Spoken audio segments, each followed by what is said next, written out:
The first horseman that the Gottmans talk about is criticism.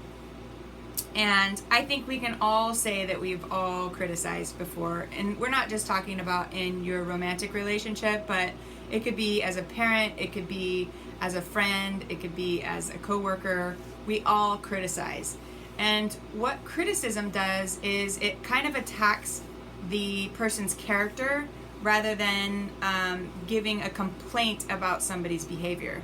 And the two are very, very different. One of them sounds like, you always do this wrong. You put the socks in the laundry the wrong way. That's something for me and my partner.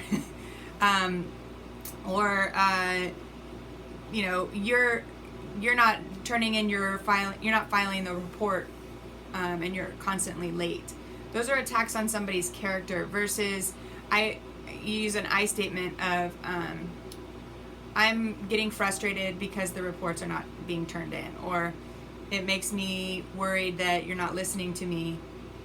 You're really focusing on what it's doing to you rather than attacking that person's character. So criticism is one of the first signs of bad communication in a relationship, which it's going to lead to second and third and fourth horsemen, which are contempt, defensiveness, and stonewalling. So criticizing is something that you should really take note of when you're doing it, because it can lead to the other horseman showing up for the other person. Because you think about it, when you get criticized, the first thing that you want to do is defend yourself, and defensiveness is one of the other horsemen that, there is a cure for it, but you have to pay attention to why you're becoming defensive, and criticism is one of the main causes. So definitely pay attention to that.